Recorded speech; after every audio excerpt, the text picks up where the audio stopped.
सत्यनारायण स्वामी कर जय आनंद महाराज।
गुरुर्ब्रह्मा गुरुर्विष्णु गुरुदेव महेश्वर गुरु साक्षात् परब्रह्म तस्मै श्री गुरवे नमः। ओम मनोभिराम नयनाभिराम वचनाभिराम श्रवणाभिरामं वन्दे सदा जगद्गुरुदेवाभिरामम्। यं ब्रह्मा वरुणेन्द्ररुद्र मरुतास्तुन्यन्ति दिवेस्तविर्वेदे साङ्गपरिक्रम परिषदर्गायन्ति यं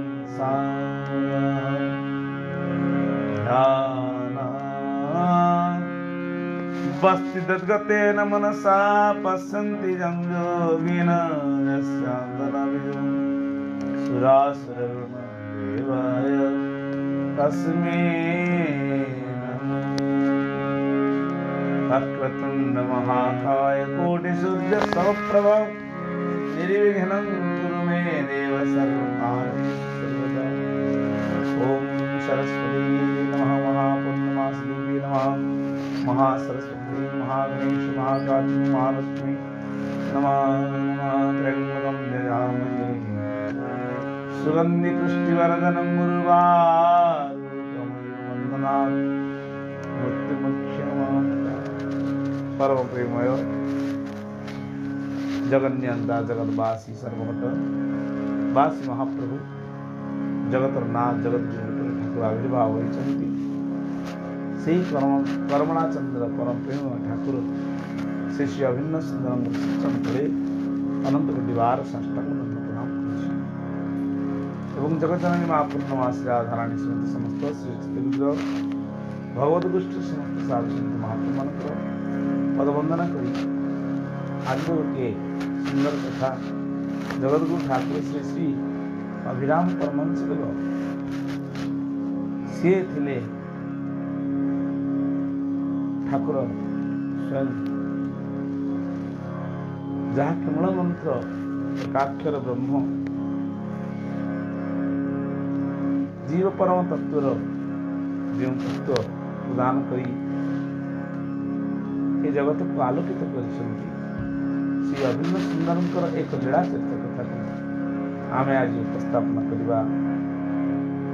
जड़े विराट साधक किभली भाव दुष्प्रभाव प्रकृति को नष्ट करी तार दुष्ट प्रकृति को नष्ट करी शांत कराई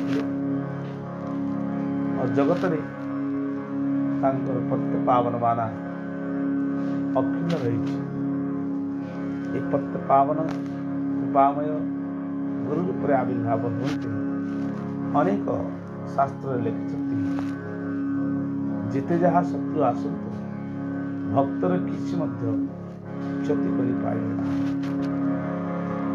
ठाकुर लिखिं आनंद कोईली सनातन धर्मार्थ गीता कौन लिखिं भय न रहिले प्रभु କିଏ ଭଜି ପାରେ କି ବେଳ ଥାଉ ବନ୍ଧ ବାନ୍ଧିଲେ ଆଉ ଭୟ ଥିବ ଯେଉଁ ପ୍ରାଣୀ କି ସୁଦର୍ଶନ ଚକ୍ର ଜଗି ନଥିବ କାଳ ଚକ୍ରକୁ ସେ ଦେଖିଲେ ତାର ଭୟ କି ଥିବ ଯାହାକୁ ରଖିବେ ଅନନ୍ତ କି करे बलवान पांडवକୁ ସେହି ରଖିଲେ କି କଲା ଦୁର୍ଯ୍योधन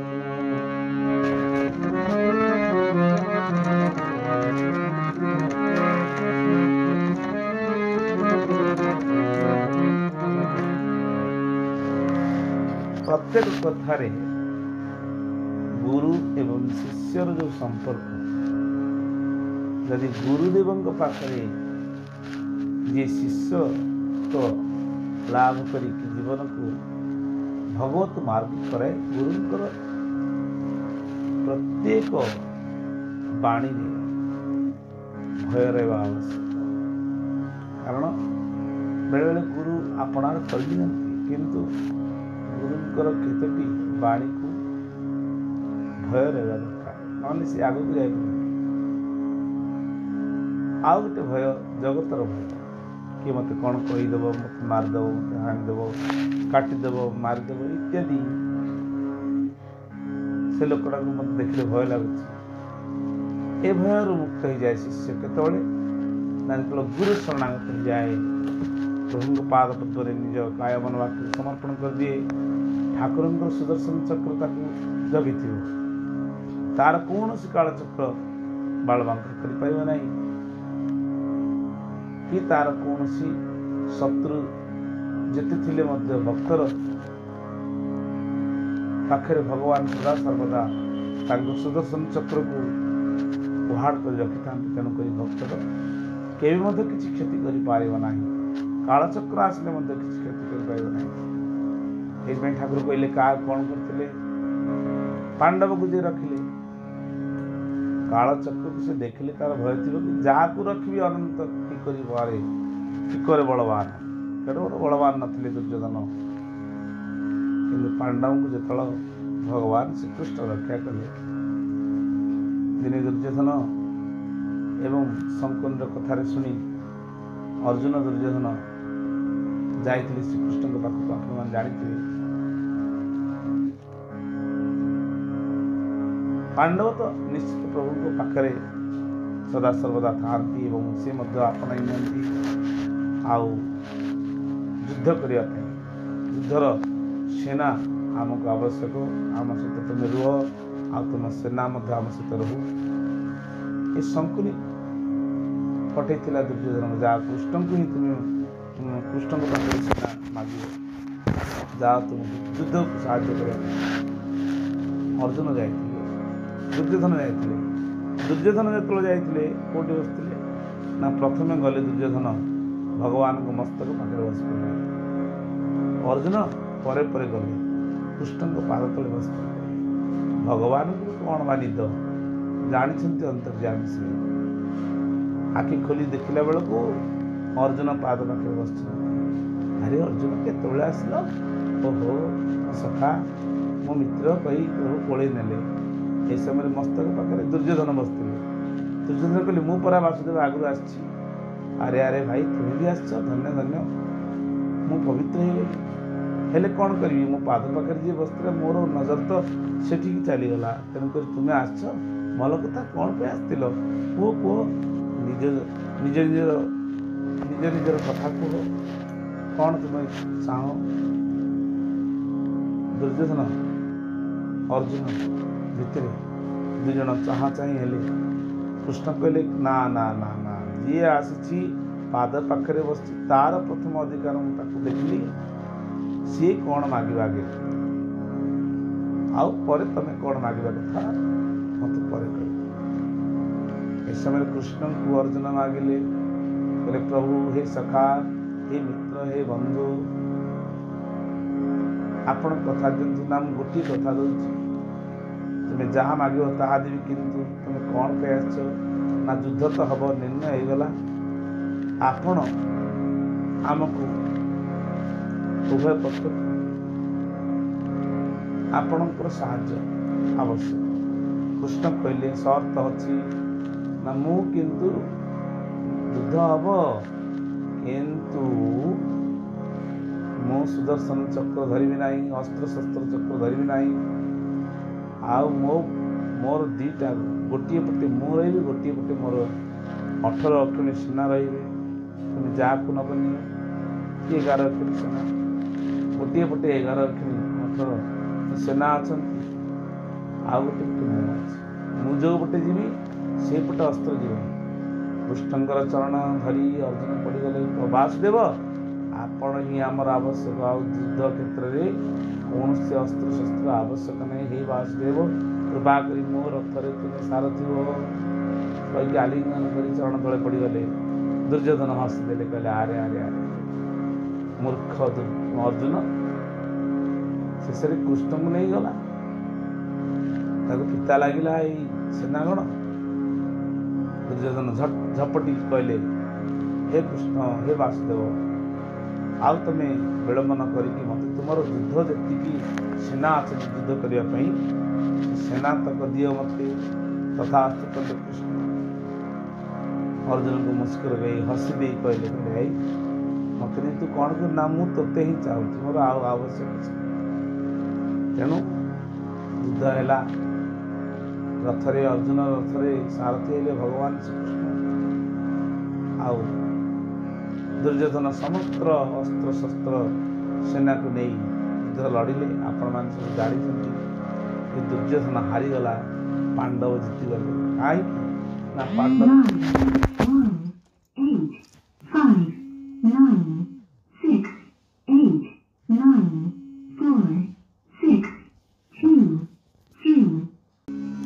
ତେଣୁ ଭଗବାନ ଯେଉଁ ରଥରେ ସାରଥି ହେବେ, ତାଙ୍କୁ ସାର ଦୁର୍ଯ୍ୟୋଧନର ସେନା କ'ଣ କରିବ? ସମସ୍ତେ ଆମେ ଜାଣିଲେ ଯେ ପାଣ୍ଡବ ଜିତିଲେ କୃଷ୍ଣଙ୍କର। ସୁଭାଷୀ ଠାକୁର କହିଛନ୍ତି, ଯେଉଁ ପ୍ରାଣୀ କି ସୁଦର୍ଶନ ଚକ୍ର ଜଗିଣ ଥିବ, କାଳଚକ୍ରକୁ ସେ ଦେଖିଲେ ତାର ଭୟ କି ଥିବ। ଯାହାକୁ ରଖିବେ ଅନନ୍ତ କି କରେ ବଳବାନ, ପାଣ୍ଡବକୁ ସେଇ ରଖିଲେ କି କଲା ଦୁର୍ଯ୍ୟୋଧନ। ଗଜକୁ ରଖିଲେ ଜଳରେ କି କରିଲା କୁମ୍ଭୀର, ମୃଗକୁ ରଖିଲେ ମନରେ କି ଗଲା ବ୍ୟାଧ ଛାର। ଚାରିପଟେ ଗଜକୁ ଟାଣି ନେଲା କୁମ୍ଭୀର ଭଗବାନ। ଗଜ କାହାକୁ ନାଁ ଧରି ଡାକି ନଥିଲା, ସେ ଗୋଟିଏ କଥା କହିଥିଲା, ସୃଷ୍ଟିକର୍ତ୍ତା କିଏ ଅଛ ମୋତେ ରକ୍ଷା କର ଏ କୁମ୍ଭୀର କବଳରୁ। ଆମେ ସମସ୍ତେ ଅବଗତ ଅଛନ୍ତି ପ୍ରଭୁଙ୍କର କୃପା ଦୃଷ୍ଟିରେ କୁମ୍ଭୀର ତାଙ୍କର ସୁଦର୍ଶନ ଚକ୍ରରେ ମରିଗଲା। ଭଗବାନ ତାକୁ ସଂହାର କଲେ, ଗଜକୁ ଉଦ୍ଧାର କଲେ। ମୃଗର ଚାରିପଟେ ନିଆଁ ଲଗାଇ ଦେଇଥିଲା ବ୍ୟାଧ, କିନ୍ତୁ ଭଗବାନ ତାକୁ ଉଦ୍ଧାର କଲେ ବ୍ୟାଧର ଅଗ୍ନିର କବଳରୁ। ବ୍ୟାଧ ବା କ'ଣ କଲା? ଇନ୍ଦ୍ର ଛଳେ ଗୋବର୍ଦ୍ଧନ ଗିରି ଧରିଲେ ହରି, ଗୋପୀ ଗୋପାଳଙ୍କୁ ରଖିଲେ କି କଲା ଚକ୍ରଧାରୀ। ଇନ୍ଦ୍ର ଯେତେ ଛଳ କଲା ଆମେ ସମସ୍ତେ ଜାଣିଛନ୍ତି କଥା। କହିବାର ତାତ୍ପର୍ଯ୍ୟ ଭୟ ରହିଛି। ଭୟ ଗୁରୁଙ୍କ ଚରଣ ତଳେ ରହୁ, ଭକ୍ତି କରିବାରେ ଭୟ ରହୁ, ପାପ କରିବାରେ ଭୟ ରହୁ, ଭକ୍ତି କରିବାରେ ଭୟ ନାହିଁ। କଳେ ମନ ଭିତରେ ପାପ ଆସି ନ ଯାଉ, ମୋର ଭକ୍ତି ଶୁଦ୍ଧ ହଉ। ଭୟ କେବଳ ପାପକୁ କରାଯାଉ, ଆଉ ଗୁରୁଙ୍କର ବାଣୀକୁ କରାଯାଉ। ତ ନିର୍ଭୟ ହେଇଯାଅ, ବାହାର ରାକ୍ଷସ ମାନେ କିଛି କରିପାରିବେ ନାହିଁ। ଭଗବାନଙ୍କ ଶରଣାଗତ ଭକ୍ତକୁ କିଏ କ'ଣ କରିବ? ଆପଣମାନଙ୍କୁ ପ୍ରମାଣ ଠାକୁର ଲେଖିଛନ୍ତି ସୁନ୍ଦର ଭାବରେ। ଗୋପୀ ଗୋପାଳ ମାନଙ୍କୁ କ'ଣ କଲା? 7ଟା ମେଘ, ଏଇ ଆବର୍ତ୍ତକ ସମ୍ବର୍ତ୍ତକ ଦ୍ରୋଣ ପୁଷ୍କର, 4ଟା ମେଘକୁ ଇନ୍ଦ୍ର କହିଲେ ମୋତେ ନ ପୂଜା କରି କ'ଣ ଗୋଟେ ଗୋପାଳ ପିଲାକୁ ପୂଜା କରୁଛନ୍ତି। ସେ ଭଗବାନଙ୍କୁ କ'ଣ ଜାଣିନଥିଲା? ଜାଣିଥିଲେ ମଧ୍ୟ ପ୍ରଭୁଙ୍କର ମାୟା ଏଭଳି ତାଙ୍କ ମାୟାକୁ କେହି ଜାଣିପାରିବେନି। ନା ବ୍ରହ୍ମା ଜାଣିପାରିବେ ନା ଇନ୍ଦ୍ର ଜାଣିପାରିବେ। ମୋ ମାୟା ମତେ ଅଗୋଚର କାହୁ ଜାଣିବ ନର ଛାର। ମଣିଷ କଣ ଜାଣିବ ତାଙ୍କ ମାୟା ତାଙ୍କୁ ଅଗୋଚର। ଇନ୍ଦ୍ର ଯେତେ ଛଳ କଲା ଗୋବର୍ଦ୍ଧନକି ଧରି ପ୍ରଭୁ ତାଙ୍କୁ ଗୋପୀ ଗୋପାଳଙ୍କୁ ରକ୍ଷା କଲେ। ଆମେ ସମସ୍ତେ ଅବଗତ ଅଛନ୍ତି। ତାପରେ ଠାକୁର କଣ କହିଲେ? ବିଭୀଷଣକୁ ଯେ ରଖିଲେ କି କରିଲା ରାବଣ, ପ୍ରହ୍ଲାଦକୁ ସେ ରଖିଲେ କି କରିଲା ହିରଣ୍ୟ। ସୁନ୍ଦର କଥା। ବିଭୀଷଣ କହିଲେ ରାବଣ ବହୁତ ପ୍ରକାର ବୁଝାଇଲେ। ଜଗଜ୍ଜନନୀ ମା ଜାନକୀଙ୍କୁ ଫେରାଇ ଦିଅ ଫେରାଇ ଦିଅ ଫେରାଇ ଦିଅ, କେତେ ପ୍ରକାର ଉଦାହରଣ ଦେଇ ବୁଝାଇଲେ। କିନ୍ତୁ ବିଭୀଷଣ କଥାକୁ ରାବଣ ଶୁଣିଲାନି। ରାବଣକୁ ବିଭୀଷଣ ଗୋଟେ ଗୋଇଠା ମାରିଲେ। ଗୋଇଠା ମାରିଲା ପରେ ରାବଣ କୁ ତ୍ୟାଗ କରି ବିଭୀଷଣ ରାବଣକୁ ତ୍ୟାଗ କରି ଭଗବାନ ଦେଖିଲେ। ମାଆକୁ ବି କହିଲେ ଇଏ ବୁଝିବାର ନାହିଁ, ବିନାଶ କାଳୀ ବିପରୀତ ବୁଦ୍ଧି, କହି କିଛି ଲାଭ ନାହିଁ। ଚାଲିଗଲେ ଭଗବାନ ରାମ ଶ୍ରୀରାମଙ୍କର ଚରଣ ତଳେ ନିଜକୁ ସମର୍ପଣ କରିଦେଲେ। ଆଉ ଭଗବାନ ମଧ୍ୟ ହେ ରାଜନ କହି ସ୍ୱୀକାର କଲେ। କହିଲେ ମୋତେ କ'ଣ ରାଜନ କହୁଛନ୍ତି, ଲଙ୍କେଶ କହୁଛନ୍ତି? ନା ତୁମେ ନିଶ୍ଚିତ ଲଙ୍କେଶ ହେବ, ଏ ମୋର ବାଣୀ ବ୍ୟର୍ଥ ହେବ ନାହିଁ। ରାବଣକୁ ସଂହାର କରି ପ୍ରଭୁ ବିଭୀଷଣକୁ ରାଜା କରିଥିଲେ। ଆମେ ସମସ୍ତେ ଜାଣିଛୁ। ପ୍ରହ୍ଲାଦକୁ ସେ ରଖିଲେ କି କରିଲା ହିରଣ୍ୟ। ବିଭୀଷଣକୁ ସେ ରଖିଲେ କି କରିଲା ରାବଣ। ପ୍ରହ୍ଲାଦକୁ ସେ ରଖିଲେ କି କରିଲା ହିରଣ୍ୟ। ହିରଣ୍ୟକଶ୍ୟପ କେତେ ପ୍ରକାର ଦଣ୍ଡ ଦେବାକୁ ଚେଷ୍ଟା କଲା, କିଛି ପାରିଲାନି। କହିଲେ ଶେଷରେ କହିଲେ ଏଇ ତମ୍ବା ଭଳି ଯେଉଁ ସ୍ତମ୍ଭ ଅଛି ୟାକୁ ଆଲିଙ୍ଗନ କର। ଚାରିପଟେ ନିଆଁ ଲଗାଇଦେଲେ। ସେ ପ୍ରହ୍ଲାଦକୁ କହିଲେ ୟାକୁ ଯାଅ ଆଲିଙ୍ଗନ କରିବ, ଏଠି ଯଦି ତୋର ଶ୍ରୀହରି ଅଛି ଦେଖା। ପ୍ରହ୍ଲାଦ ଯାଇକି ଆଲିଙ୍ଗନ କଲେ। ଆଲିଙ୍ଗନ କଲା ବେଳେ ସେଇ ସ୍ତମ୍ଭ ଶାନ୍ତ ହେଇଗଲେ, ଶୀତଳ ହେଇଗଲେ। କହିଲେ ଏଇଠି ଭଗବାନ ଅଛନ୍ତି। ମାରିଲେ ଗୋଟିଏ ଗଦାରେ ପ୍ରହାରଟିଏ କଲେ। ସେଇଠି ବିଦାଳି ପ୍ରଭୁ ପ୍ରକଟ ହେଇକି ହିରଣ୍ୟ କ'ଣ କଲେ? ସଂହାର କଲେ। ହିରଣ୍ୟକଶ୍ୟପ ସଂହାର କଲେ। ଠାକୁର କହିଛନ୍ତି ମୋତେ ଯିଏ ମୋର ଶରଣାଗତ ହେଲେ ଭକ୍ତର କେବେ ଭୟ ନାହିଁ। ସେଥିପାଇଁ ସନାତନ ଧର୍ମ ଆଦେଶ ବେଦ ସାର କହିଲି, ଏକାକାର ଜ୍ଞାନ ଆସୁଛି କହୁଅଛି କହିଲି। ସନାତନ ବେଦ ସାର ହେଉଛନ୍ତି ଭଗବାନ ରକ୍ଷାକର୍ତ୍ତା। ଭକ୍ତଙ୍କୁ ସଦାସର୍ବଦା ରକ୍ଷା ଭଗବାନ କରନ୍ତି। ଏଥିପାଇଁ ଭକ୍ତ ନିବ୍ରତ ହେବା ଆବଶ୍ୟକ କରୁନାହିଁ। କାରଣ ସନାତନ ସବୁ ଜାଗାରେ ସେ अच्छेदय गदाय मक्ले दोष ए वच नित्य सर्वगत स्थान रचल अयं सनातन सिंह सनातन धर्म ठाकुर कहते एकाकार ज्ञान आगक आसी कृषि कार्य कृषि करिछि बछा बछि होइब धान क्षेत्र उठी घास जे बालुका बछा हेब। प्रत्येक क्षेत्र में कृषि कला बेले जमी कृषिकारी तार धान बालुंगा बाछिया धान कौन बालुंगा कौन बाछिब प्रकृत धान जी आपणार ताकू मणई तैयारी करे। ठीक से कलिजुगे आगक ये अनेक प्रकार कहवा बोलिबा चातुरी किछि रहिब नाही गुण कर्म बच्छा होइब विहन हेबे सेही। केवल कहवा बोलिबा चातुरी किछि रहिब नाही गुण आ कर्म ये सब बछा बछी से ही कलिजुगे विहन तरक पाषांड शास्त्र जे जल रे भासी जीव केवल मौलिक शास्त्र न्याय सार एतेक कहिण कहली शून्य रे उड़ी गला अभिराम माई कहई प्रभु कृपा शिला अभिराम माई कहई प्रभु कृपा शिला अभिराम माई कहई प्रभु कृपा शिला। तेणु भगवान कृपा सेतबेले आसिब सनातन धर्म को रक्षा करने महाप्रभु निजे आविर्भाव कलिजुगे कलिके अवतार हेले। एमती महापुरुष मान अनेक प्रकार ମତ ଦେଇଛନ୍ତି, ପଥ ଦେଇଛନ୍ତି। ତାଙ୍କରି ମତରେ ତାଙ୍କରି ପଥରେ ଯଦି ଆମେ ପରିଚାଳିତ ହେବା, ଏ ସାଧାରଣ ଅହଙ୍କାର ଗର୍ବ ଅଭିମାନ କରୁଥିବା ଦୁଷ୍ଟ ପ୍ରକୃତି ଲୋକମାନଙ୍କ ପ୍ରବଳରୁ ଆମେ ନିଶ୍ଚିତ ଉଦ୍ଧାର ହେବା। କାହିଁକିନା ଯେଇ ଅଭିମାନ ଅହଙ୍କାର ଗର୍ବ ଅଭିମାନ କରିକି ଭଗବାନଙ୍କୁ ନିନ୍ଦା କରେ, ଧର୍ମକୁ ନିନ୍ଦା କରେ, ଯେତେ ପ୍ରକାର ଏଇ ଭକ୍ତମାନଙ୍କୁ ଛାଡ଼ିବା ପାଇଁ ଚେଷ୍ଟା କରନ୍ତି, ଭକ୍ତର କିଛି କ୍ଷତି ହୁଏ ନା। ଭଗବାନ ତାର ରକ୍ଷାକର୍ତ୍ତା, ପ୍ରତ୍ୟେକ ମୁହୂର୍ତ୍ତରେ ଭକ୍ତ ପାଖରେ ରହି ତାର କର୍ମ ଗୁଣକୁ ନେଇ ପ୍ରଭୁ ରକ୍ଷା କରନ୍ତି। ତାଙ୍କୁ ପ୍ରଭୁ ଦେଖନ୍ତିନି ଏ ଅବଗୁଣ, ଏ ପାପ କରିଛି ପୁଣ୍ୟ କରିଛି, ୟାକୁ ଦେଖନ୍ତି। ସେ ଭାବନ୍ତି ମୋତେ ଶ୍ରଦ୍ଧା କରିଛି ମାନେ ସେ ଯେଉଁଠି ଥାଉ, ସଂସାରରେ ଥାଉ, ଗୃହସ୍ଥରେ ରହୁ, ତ୍ୟାଗୀ ହେଉ, ବୈରାଗୀ ହେଉ, ମୋତେ ଶ୍ରଦ୍ଧାରେ ଶରଣାଗତ ହେଇକି କହିଛି ପ୍ରଭୁ ତୁମେ ହିଁ ମୋର, ମୁଁ ହିଁ ତୁମର। ଯଦି ଥରେ ମାତ୍ର ଅନ୍ତର ସହିତ କହିଦିଏ, ଭଗବାନ ତା ପାଖରେ ସଦା ସର୍ବଦା ରହି ତାଙ୍କର ଯେଉଁ ମୁଖ୍ୟ ଅସ୍ତ୍ର ସୁଦର୍ଶନ ଚକ୍ରକୁ ପଠେଇଥାନ୍ତି ଆଉ ଚାରିପଟେ ତାର ଘୁରୁଥାଏ।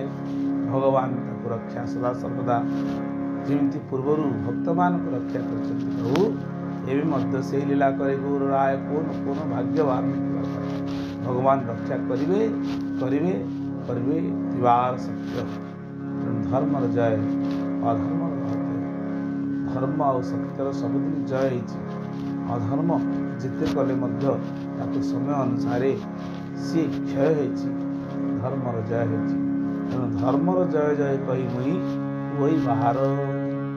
ଜଗତଗୁରୁ ଠାକୁର ଶ୍ରୀ ଶ୍ରୀ ଅଭିରାମ ପରମହଂସ ଦେବଙ୍କର ସୁନ୍ଦର କୋଇଲି ଶିକ୍ଷାର ଅମୃତ ପଦଟି ପ୍ରଭୁଙ୍କ ଚରଣ ତଳେ ସମର୍ପଣ କରି ତାଙ୍କରି କଥାକୁ କ'ଣ ଆମେ କହିବା। ଠାକୁର ଯାହା ଲେଖିଛନ୍ତି ତାକୁ ବ୍ୟାଖ୍ୟା କଲେ ରାତି ଯାଇ ଦିନ ହୋଇଯିବ, ଦିନ ଯାଇ ରାତି ଆସିବ। ଗୋଟିଏ ଗୋଟିଏ ପଦର ଅର୍ଥ କରିବା ସମ୍ଭବ ନୁହଁ। କୃପାମୟଙ୍କର କୃପାରୁ ଦୁଇ ପଦ ଆପଣଙ୍କୁ ଯଦି ଭଲ ଲାଗିଥାଏ ତାକୁ ସାଦରେ ଗ୍ରହଣ କରି ଭଗବାନଙ୍କ ଶ୍ରୀଚରଣତଳେ ସମର୍ପଣ ନିଜକୁ କରି ସର୍ବଧର୍ମଂ ପରିତ୍ୟଜ୍ୟ ମାମେକଂ ଶରଣଂ ବ୍ରଜ ଅହଂ ତ୍ୱାଂ ସର୍ବପାପେଭ୍ୟୋ ମୋକ୍ଷୟିଷାମି ମା ଗୀତାର ଏଇ ଯେଉଁ ଶେଷ ଶ୍ଲୋକରେ ଯେଉଁ ଠାକୁର ଲେଖିଛନ୍ତି, ସବୁ ଧର୍ମକୁ ତ୍ୟାଗ କରି ମୋର ଶରଣାପନ୍ନ ହେଇ ନିର୍ଭୟ ହୋଇଯା, ମୁଁ ତୋତେ ସଦା ସର୍ବଦା ରକ୍ଷା କରିବି।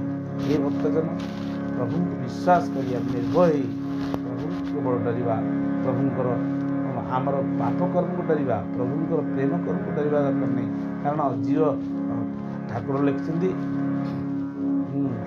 ଜୀବ ଆଉ ପରମର ଅଭେଦ ଭାବ।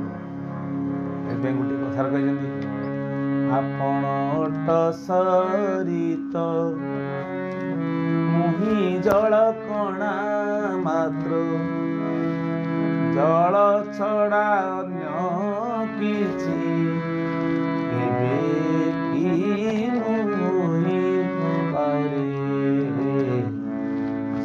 ଆତ୍ମା ଜଣାଛି ଆପଣ ଅଟ ସରିତ ମୁହିଁ ଜଳ କଣା ମାତ୍ର, ଜଳ ଛଡ଼ା ଅନ୍ୟ କିଛି କେବେ କି ହୋଇପାରେ। ଜୀବ ଆତ୍ମା ଜଣାଛି ପରମାତ୍ମାଙ୍କ ପଦରେ। ଯେତେ ଉଚ୍ଚ ଥିଲେ ଜୀବ, ଯେତେ ଉଚ୍ଚ ହେଲେ ଜୀବ, ଥାଏ ତୋ ପଦ ରଜରେ। ତେଣୁକରି ଆପଣ ହେଉଛନ୍ତି ସରିତ୍ର ଅର୍ଥାତ୍ ସମୁଦ୍ରର ଅଂଶ। ମୁଁ ଗୋଟିଏ ବିନ୍ଦୁ, ଦିନେ ନା ଦିନେ ମୁଁ ଯାହା କଲେ ମଧ୍ୟ ପ୍ରଭୁ ହେ ଜଳବିନ୍ଦୁ ଯେପରି ପଚାଖାନାରେ ପଡ଼ିଯାଏ, ପଚା ଜାଗାରେ ପଡ଼ିଯାଉ କି ଅମୃତ ଜାଗାରେ ପଡ଼ିଯାଉ, କିନ୍ତୁ ଜଳ ହିଁ ଜଳ ରହିବ। ଜୀବାତ୍ମା ସଦା ଅପରାଧିକ।